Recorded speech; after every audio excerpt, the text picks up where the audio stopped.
Hiya, I'm Maria Taylor, and welcome to part two of our mini writing workshops and also my mini readings as well. As I said, I thought I'd kill two birds with one stone for you today, and I normally do readings and workshops for states, so I'm doing both, but I'm doing them spread out across the day. So you're now watching film number two.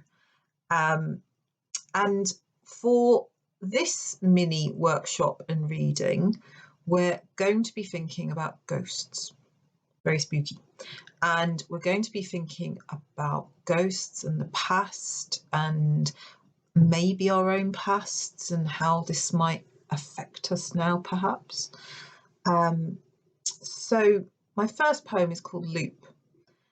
And this poem was inspired by a theory of time travel where someone had theorized that time doesn't go from A to B, it kind of moves like a figure of eight. And I thought, oh, that's quite interesting. So if you like, people always repeat themselves, perhaps. So, loop. Maybe time moves like a figure of eight, surging forwards, then back on itself.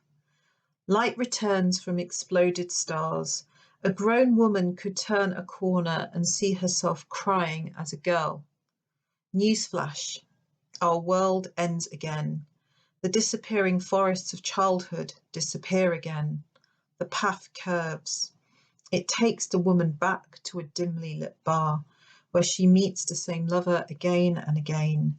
She risks everything once more. They've already met before they've said a word. So that's about the past. So things from the past, maybe things which kind of haunt someone from the past there.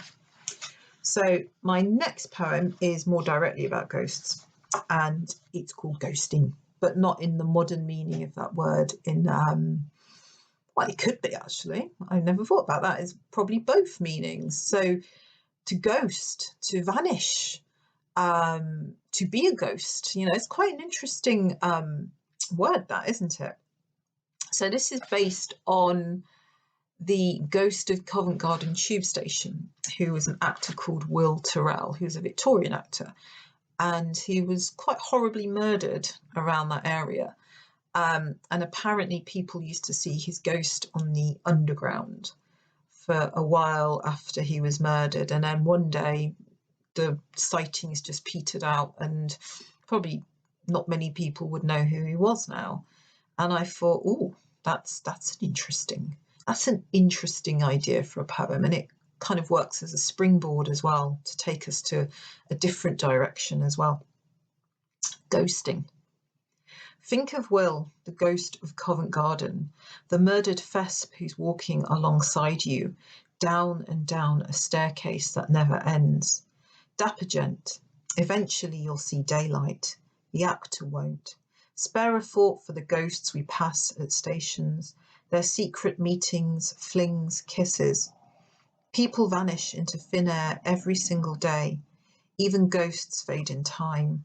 Where do they go, all those see-through Elizabethans, Plantagenet kings in car parks, crying boys reaching out for our faces, those we can't see, can't feel? You're no different. Look, here's your own reflection. So, ghosts.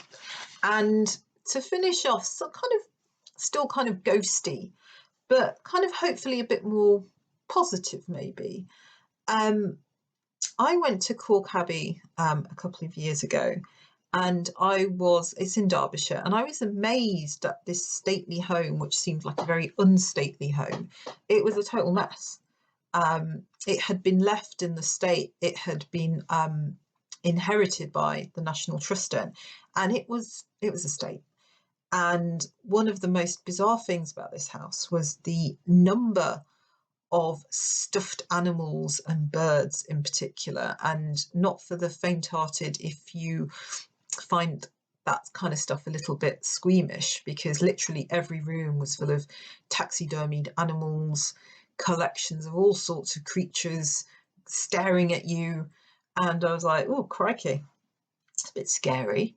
But one of these specimens was called the bee bird because it was a bird which had the colours of a bee. And I was thinking, well, what if all these dead animals came back and started flying around the room? That'd be quite interesting. The bee bird starts off with a postscript. We duly found an inscription under the base believed to be in Sir Vaughancy's hand. We could make out its name. The bee bird died 1895. And those were notes taken at Cork Abbey. In his cabinet of wasted wings, a heron's beak clasps a fish. Its convex eyes are a jet prison. Bell jars of hoarded birds, stuffed with their master's tedium, faded goldfinches and redpoles, a frozen kestrel, wings unstretched for impossible flight. I imagine his birds reborn, darting through his stuffy rooms, a chaos of feathers in his lady's boudoir, across the airless library. Unhatched eggs crack open. Chicks beg, hungry for more than sawdust and rags.